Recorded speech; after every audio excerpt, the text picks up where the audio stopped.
Hello, my friends. What is up? Derek from Talks here with more BOM-BITES. We are feasting upon the words of Christ, and we're doing it one bite at a time. So the last couple days, we've been going over chapters 23 and 24, which has some of the coolest stories of conversion with the anti-Nephi Lehis. Love them. They're so good. So many truths that are found in those.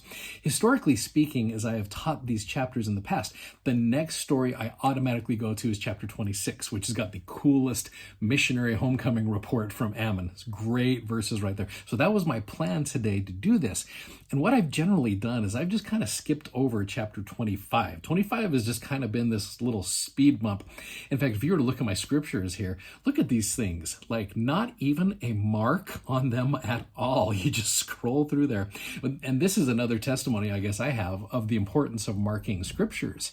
And some of you are not into it, and that's okay. I have a very strong testimony of marking scriptures. It makes the scriptures yours, and it provides meaning for the future you when you read them. Because for me, I haven't marked anything in chapter 25, so I generally just skip over it right there. And today I decided to park here in chapter 25 and really see what really was in here. And there's actually a couple cool little principles here I want to share with you today. So we're going to postpone Ammon's homecoming report to tomorrow, but I want to show you a couple really cool things here in chapter 25. And chapter 25, actually, it seems like it's kind of a repeat of a lot of what we have already seen. It becomes another testimony of what we have already seen. For example, you look at verse number 1, you have got a group of Lamanites here that were more angry because they'd slain their brethren. Therefore, they swore vengeance against the Nephites. They didn't want to kill any more of the anti-Nephi Lehis. It's like these guys are simply looking for someone to blame. These are more of the hard-hearted Lamanites. The soft-hearted ones joined the church after they had killed the anti-Nephi Lehis in the last chapter. These are the more hard-hearted ones, and they're just like, we need to find a group of Nephites to kill. And you go to verse number 2. What group do they go to? They fell upon the people who were in the land of Ammonihah. This is where you find back in chapter 16 the story of the Lamanites coming in and wiping out the city of Ammonihah in one day. These guys did not have a chance, but keeping in mind they were wicked. And in their mind, Alma said, this city's going to be destroyed in one day. And what happens? It was destroyed right here. And if you look, there's a little bit more to this story.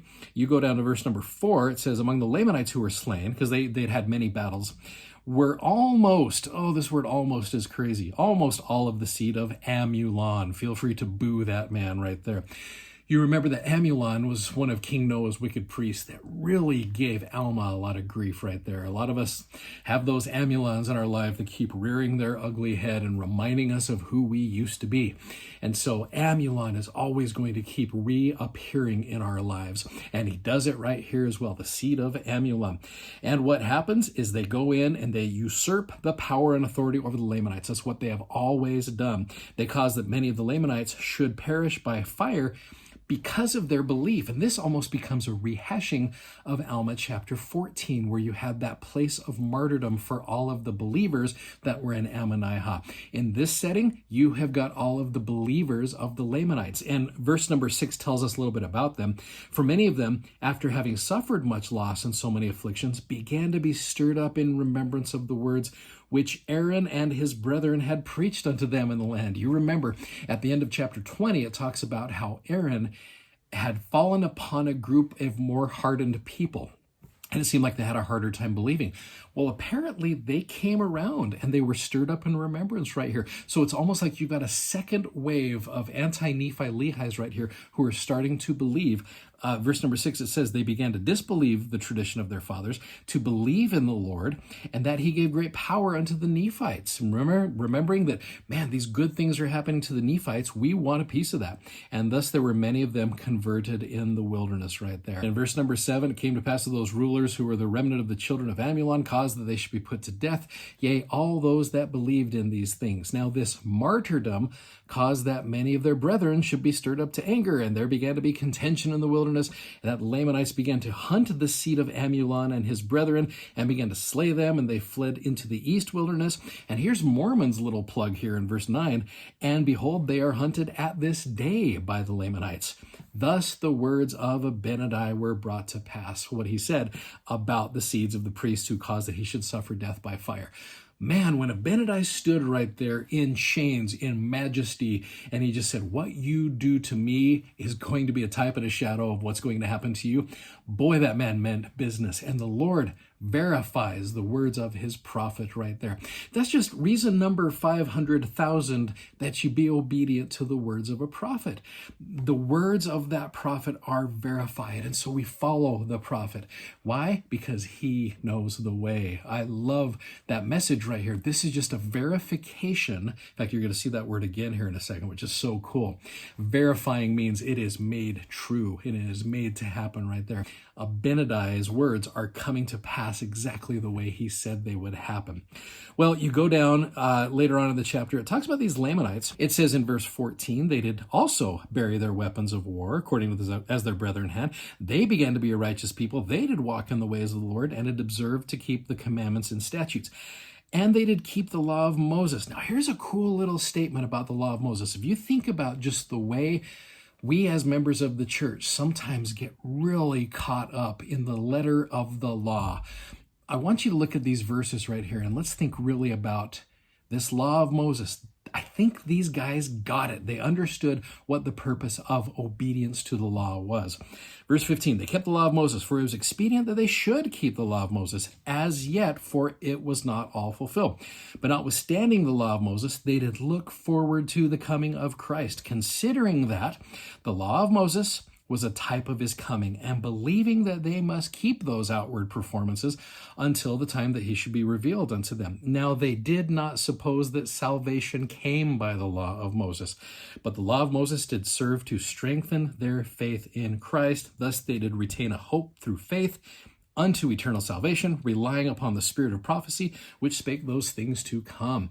You think about the reasons why we are obedient to laws that we are given. Now, Joseph Smith said obedience is the first law of heaven. I totally get that right there.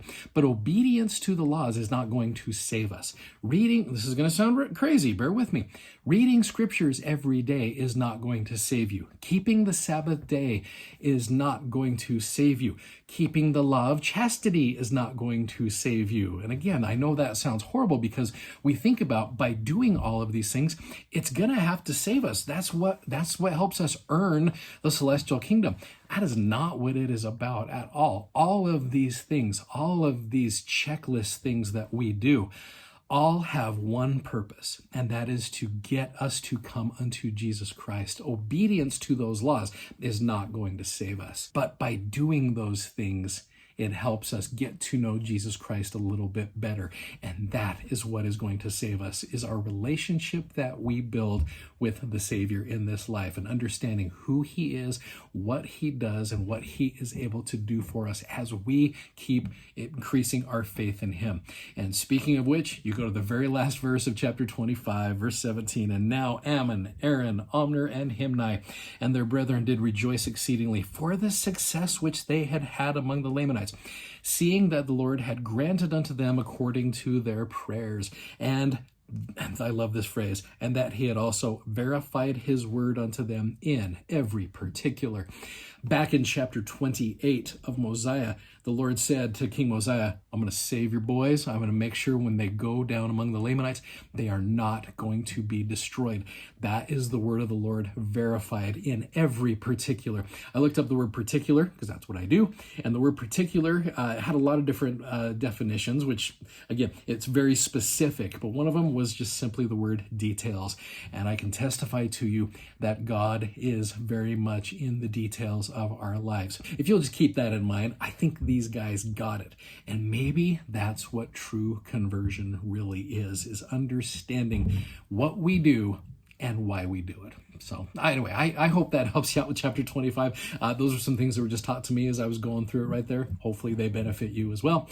Hang in there for tomorrow. We got Alma chapter 26 with the coolest missionary homecoming report ever. You guys have an amazing day. Godspeed and bye-bye.